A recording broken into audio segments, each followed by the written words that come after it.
Buenas noches y bienvenidos a Signo Pesos, la economía al alcance de su pantalla. Estos son los temas claves de hoy. Pros y contras de las anunciadas reformas. El gobierno del presidente electo Gustavo Petro ha dejado ver ya hacia dónde van las reformas tributarias, agraria y en otros campos. Analizaremos todos estos temas con Mauricio Santamaría, presidente de ANIF. ¿Es hora de una intervención? El dólar en Colombia sigue imparable y hoy tocó inclusive los 4.400 pesos por primera vez. ¿Debería haber alguna medida que frene la tendencia de la divisa? Analizaremos el tema con el ex codirector del Banco de la República, Salomón Kalmanovitz. Aumenta la venta de carros usados. Esta opción ha cobrado impulso teniendo en cuenta las dificultades para acceder a un vehículo nuevo. Juan Fernández nos trae cifras muy interesantes de este mercado aquí en Colombia.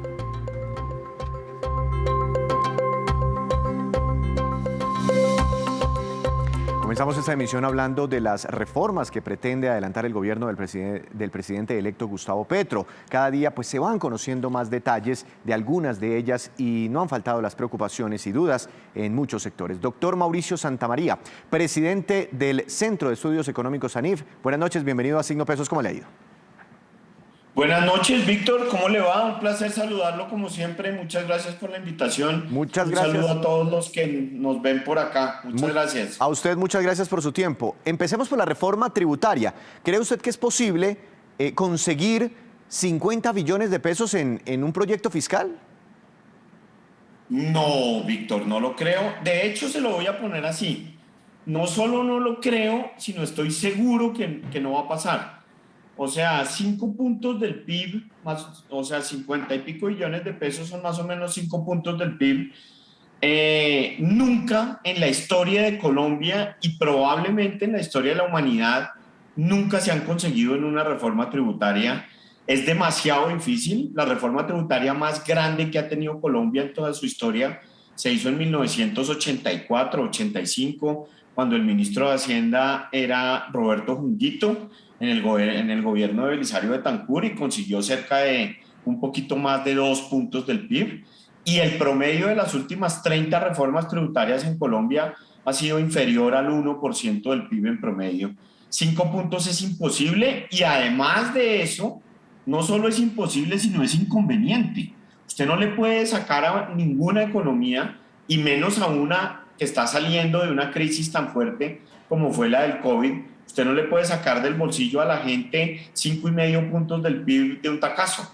Y además de eso, políticamente es muy complicado uno lograr conseguir 5 puntos del PIB en el Congreso de la República. Pero doctor Santamaría, dicen desde el proyecto ganador, sí, desde la campaña del gobierno, del ya el presidente electo Gustavo Petro, que cuando se miran, por ejemplo, las tarifas de renta de personas naturales, porque la idea es sacar la mayor parte de estos recursos de personas naturales, pero muy ricas, ¿no? Con muchísima plata. Dicen que en la parte alta, donde están los más ricos, como que empieza a descender la tarifa efectiva de tributación. ¿Eso es cierto, doctor Santamaría? Es decir, en algún punto los ricos pagan porcentualmente menos que los que están más abajo. No. O sea, eso sería un error craso en cualquier sistema tributario. En los impuestos de renta, no solo en Colombia, sino en todo el mundo, existe un concepto que se llama el de... qué pena ponerme a hablar de un tema tan técnico, qué pena con usted, pero es el concepto de tarifa marginal. Y la tarifa marginal quiere decir que uno va pagando una tarifa diferente por cada tramo del ingreso. Es decir, si usted, Víctor, se gana 20 millones de pesos en Caracol, usted paga 0% desde 0 hasta 3 millones de pesos. Paga 19% de 3 millones de pesos a 10. Paga 30% de 10 millones a 15 y paga 35% de 15 en adelante. O sea, por pedacitos va pagando una tarifa mayor. Eso quiere decir que siempre el impuesto de renta, bajo un concepto de tarifa marginal creciente como el que tiene Colombia y el que tiene todo el mundo, siempre, primero que todo va a haber mucha gente que no paga nada, porque está en el pedazo en donde la tarifa marginal es 0, que en Colombia llega hasta casi 3,5 millones de pesos mensuales. Es decir, la gente que tiene un ingreso hasta más o menos de 3,500,000, 3,700,000 paga 0. está obligada a declarar renta, pero paga cero porque su tasa marginal es cero. Ahora, lo que sí es cierto es que uno lo podría hacer, dijéramos, con una pendiente mayor. Es decir, que al final hubiera una subida más grande. Eso pues depende del gobierno y del Congreso. Pero la realidad es que en Colombia solo el 8% de las personas naturales que trabajan declaran renta y menos del 5% pagan efectivamente un impuesto.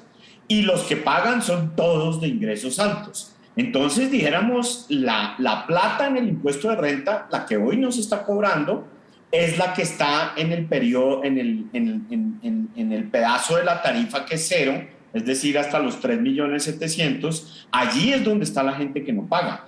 Pero pues obviamente hoy los que pagan son gente de altos ingresos y pagan bastante, es decir, las personas naturales de altos ingresos pagan unas tasas impositivas efectivas bastante altas. Bueno, eso sería entonces ya decisión del gobierno del Congreso aumentarles esa tarifa a esas personas más ricas. Pero pues yo no sé si de ahí se puedan conseguir los 50 billones de pesos, pero también están planteando otra alternativa y es eliminar unos beneficios tributarios que tienen ciertos sectores de la economía. Está el sector hotelero, está el sector de las energías renovables, hay muchos, la economía naranja, ¿no? Los sectores culturales, en fin. ¿De ahí se puede sacar una buena plata de estos 50 billones de pesos? Esa es una gran pregunta, Víctor. Mire, todos los economistas como yo, que ya somos viejos y hemos estado ya por aquí en el ruedo bastantes años debido a nuestra edad, llevamos años, 20, 25 años, proponiendo que hay que eliminar las exenciones.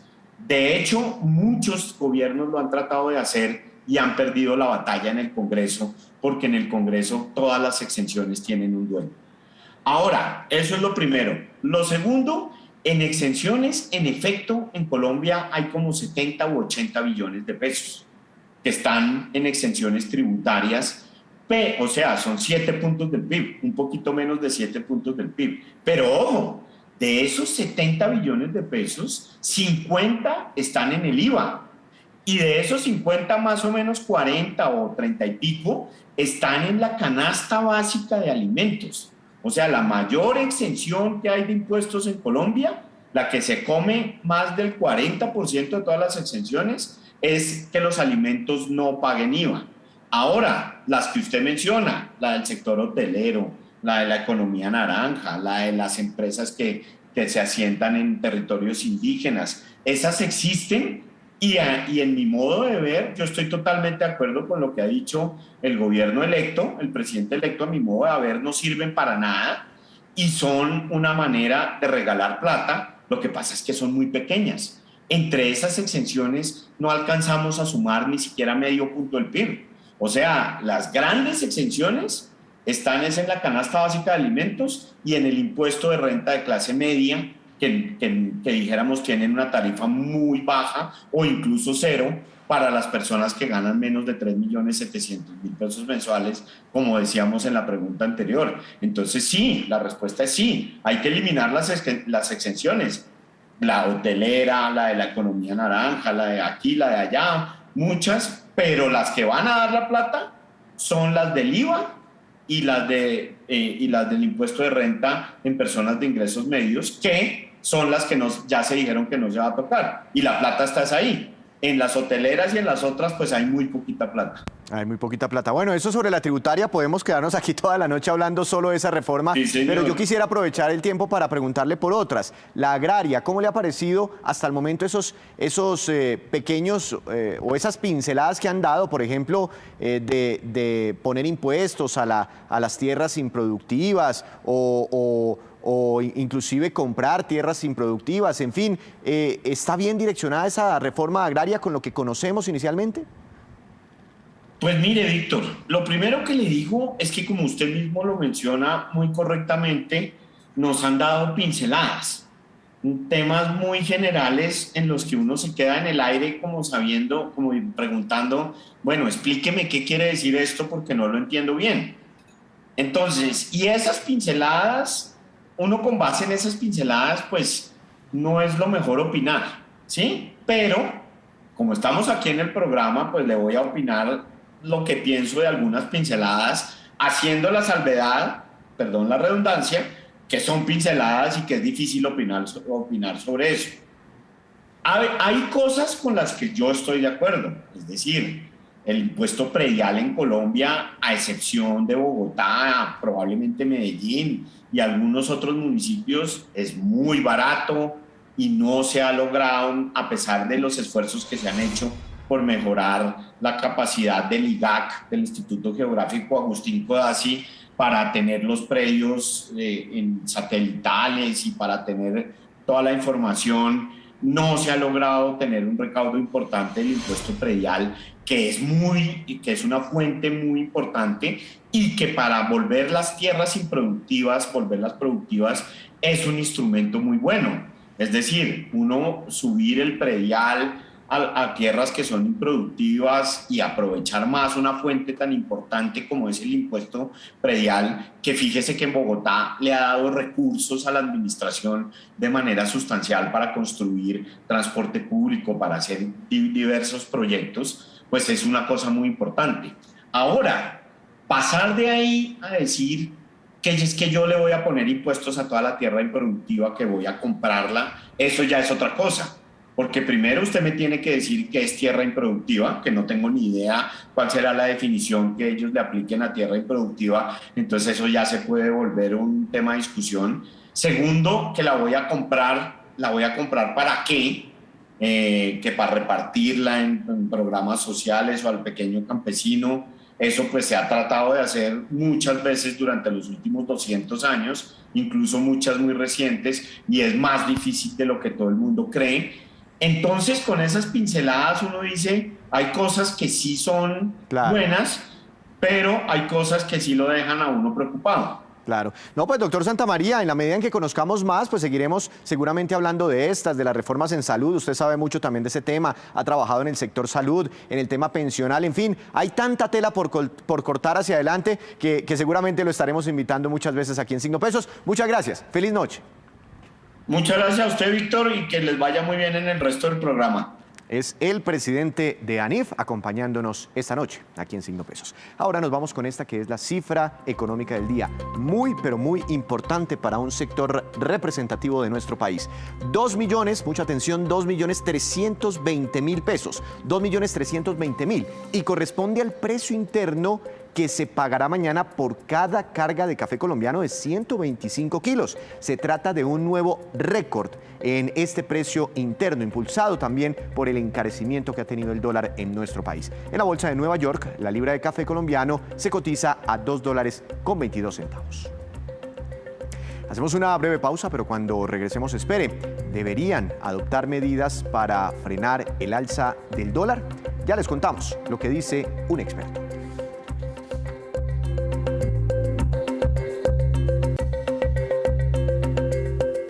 Continuamos en Signo Pesos. El dólar ha sido el gran protagonista de las noticias económicas esta semana. Ya les contaremos exactamente el precio al que quedó, debido a las fuertes alzas que ha tenido en el mundo y también particularmente en Colombia. Sigue rompiendo sus propios máximos históricos. Pero muchas personas se preguntan si no es el momento para adoptar algunas medidas e intentar frenarlo, intentar contenerlo. Por eso hemos querido invitar al doctor Salomón Kalmanovitz, quien fue codirector del Banco de la República desde el año 98 hasta el año 2005. Doctor Kalmanovitz, buenas noches. Muchas gracias por atendernos estos minutos aquí en Signo Pesos. ¿Cómo le ha ido?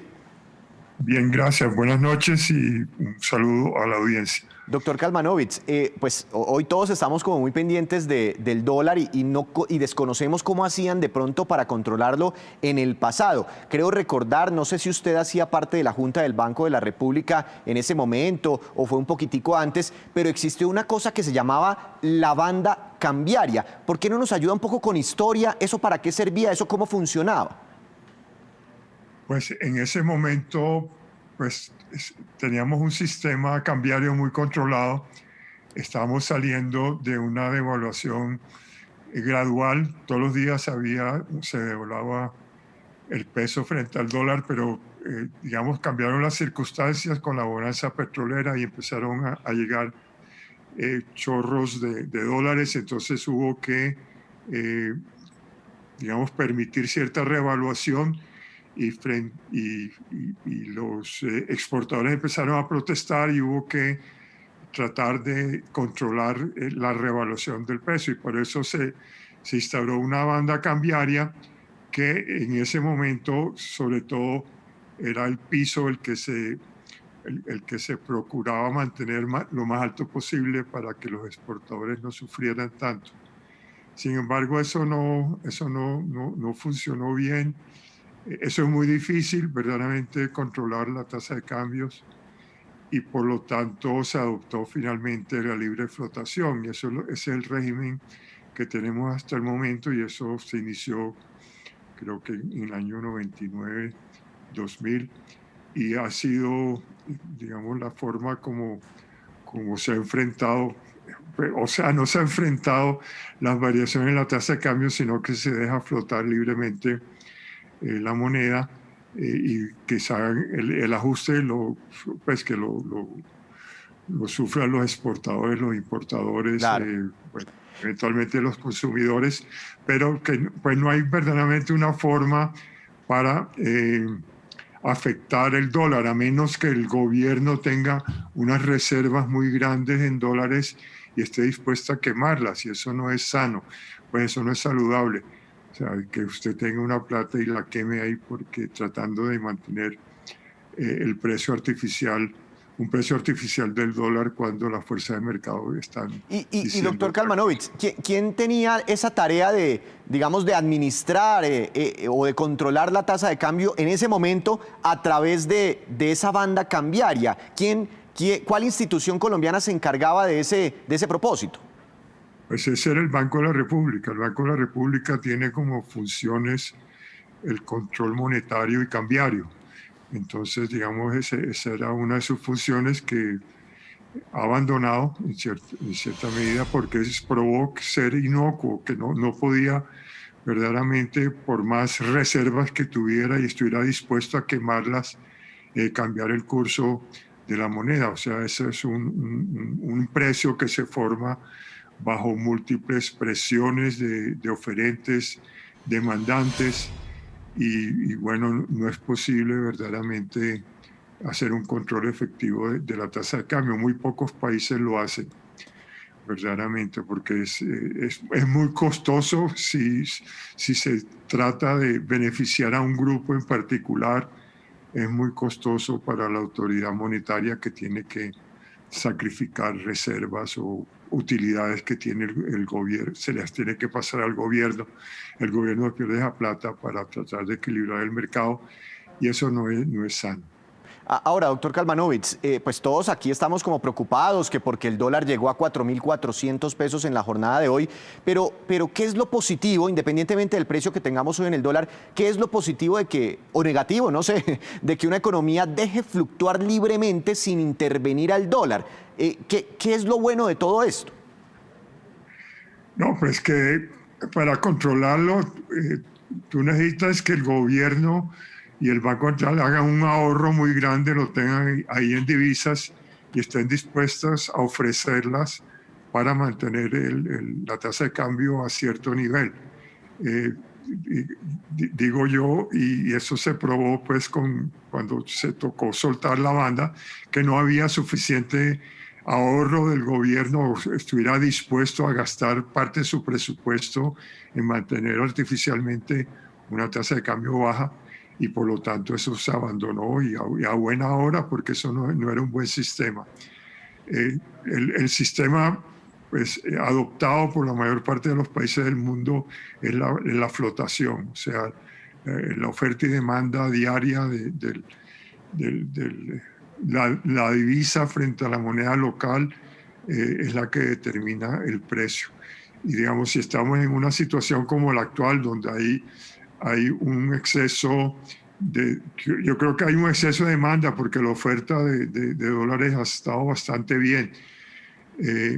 Y no sé exactamente por qué razones. Digamos, el precio del petróleo está alto. Las remesas, está llegando mucha plata. Las remesas están muy altas también. Entonces, digamos, la oferta de dólares ha estado pues bastante bien y no sé, de pronto es una demanda especulativa, digamos, hay previsión de que va a haber una recesión muy fuerte en Estados Unidos, entonces la gente está diciendo, pues, me voy a refugiar en la moneda que sirve de acolchonamiento frente a una recesión como la que se viene, y el dólar vuelve a ser la moneda preferida Claro. para mantener los ahorros de la gente que tiene el dinero suficiente. Doctor Kalmanovic, nos decía al mediodía un analista en nuestra edición central de Noticias Caracol que hay países efectivamente que utilizan una especie de banda cambiaria, una intervención permanente de su Banco Central. Y ponían el ejemplo de Perú, aquí un vecino nuestro, que cuando el dólar como que sube mucho,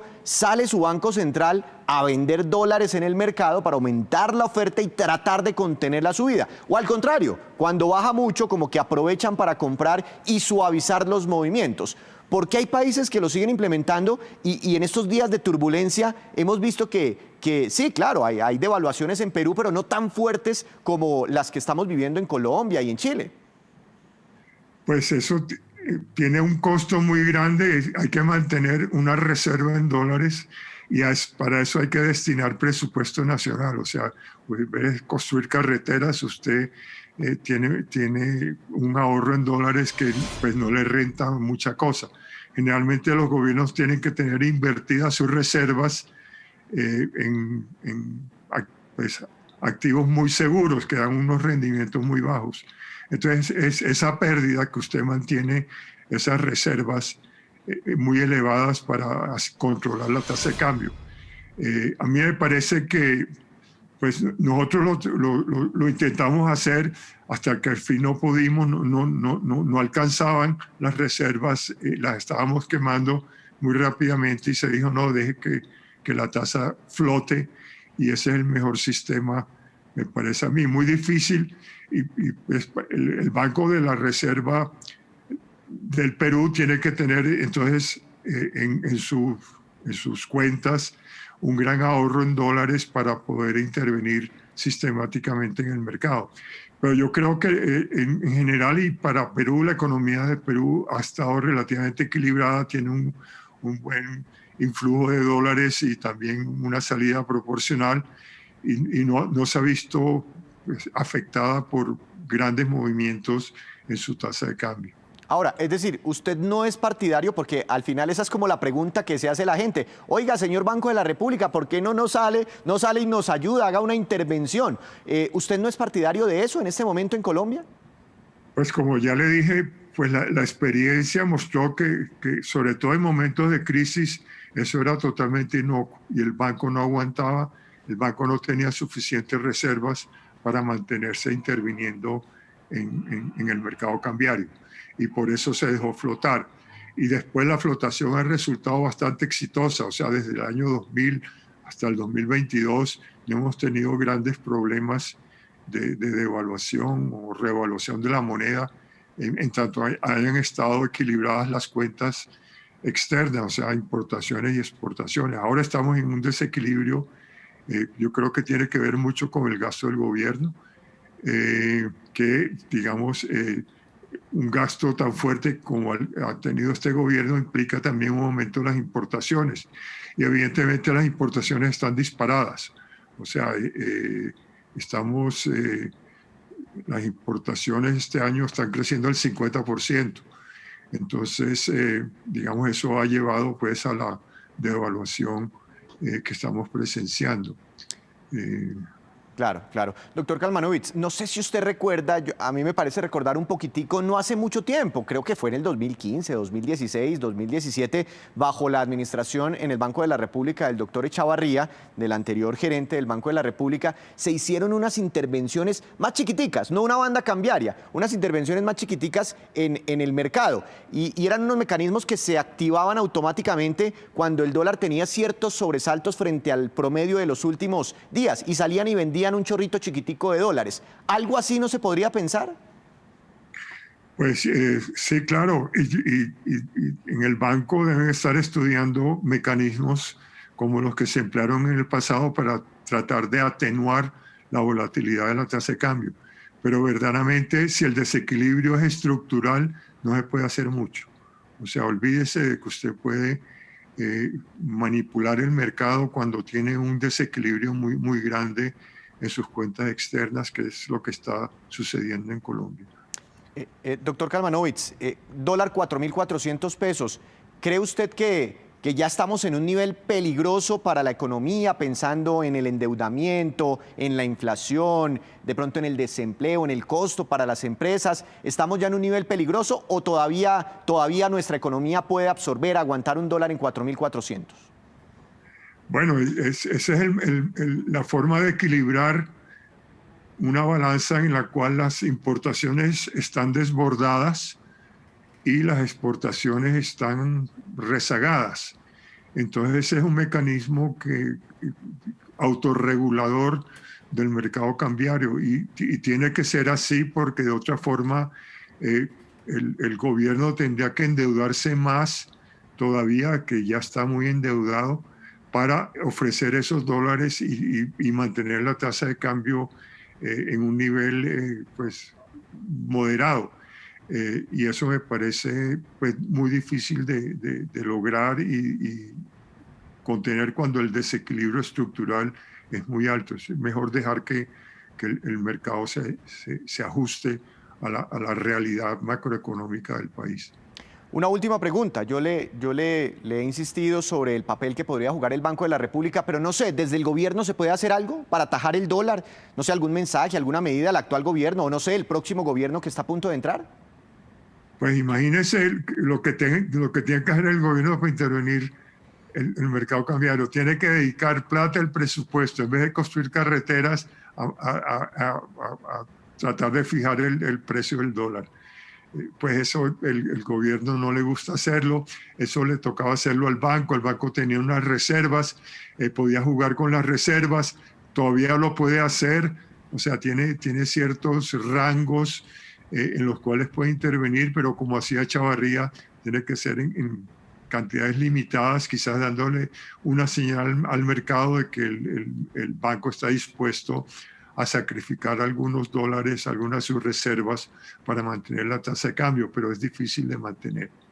Doctor Kalmanovitz, pues muy interesante esta conversación, la verdad. Muchas gracias por ayudarnos con un poco de la historia monetaria y económica de nuestro país y también su opinión sobre la de pronto posibilidad de que se haga una intervención desde el Banco de la República en estos momentos de tanta devaluación. Muchas gracias y que tenga una feliz noche. Buenas noches y gracias por invitarme. Lo invitamos, es uno de los economistas más reconocidos en nuestro país y lo invitamos como ex codirector del Banco de la República. Allí jugó un papel muy importante el doctor Kalmanovitz. Hacemos una breve pausa y les contaremos cómo avanza el recaudo tributario aquí en Colombia, porque sigue creciendo.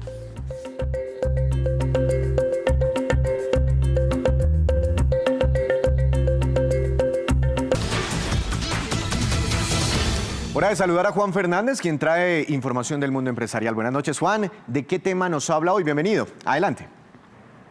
Buenas noches, hoy voy a hablarle de energía y esa nueva línea de crédito de Celsia de 140 millones de dólares que vienen de la Corporación Financiera Internacional con todo ese impulso en el desarrollo de energías renovables. El crédito tiene un plazo máximo de pago de 5 años y sus recursos se utilizarán para la construcción y también adquisición de, como le decía, proyectos de energía renovable y mejorar también la prestación del servicio de energía en departamentos como el del Valle del Cauca y el Tolima. Esos créditos y los proyectos que se derivan de ellos contribuyen además al cumplimiento de esas metas nacionales e internacionales en materia de mitigación del cambio climático y obtener condiciones más competitivas y diversas en sus fuentes de financiación.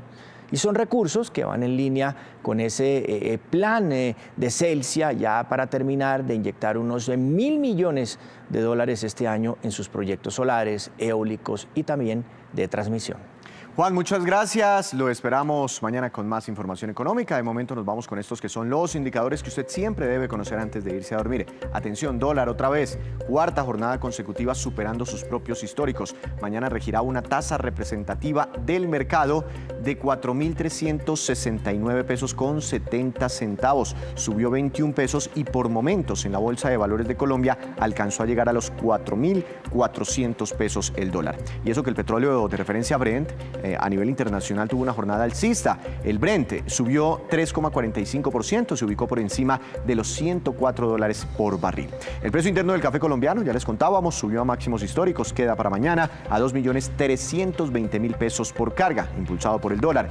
Índice MSCI Colcap de la Bolsa de Valores de Colombia subió un poco más de un 1%. La acción más valorizada fue la preferencial de Cementos Argos, con una ganancia del 6,13%, y la acción que más cayó fue la del Grupo Argos, que tuvo un retroceso de 3,56%. Parecen similares, pero son dos acciones distintas. Antes de despedirnos, los dejo con este dato. La DIAN reveló que el recaudo tributario en el primer semestre de este año, los impuestos que pagamos los colombianos y las empresas, llegó a 113,9 billones de pesos. El cumplimiento de la meta para este primer semestre es del 116%, es decir, se van superando las metas. Además, significa un crecimiento en el recaudo de impuestos del 34% frente a lo que se recaudó en el primer semestre del año pasado. La meta de recaudo para todo este año se acerca a los 200 billones de pesos. Esto es producto también de la reactivación que está teniendo nuestra economía. Así terminamos por hoy. Los esperamos mañana con una nueva emisión y con toda la información económica que usted necesita saber. Esto es Signo Pesos, la economía al alcance de su pantalla. Que tenga una feliz noche.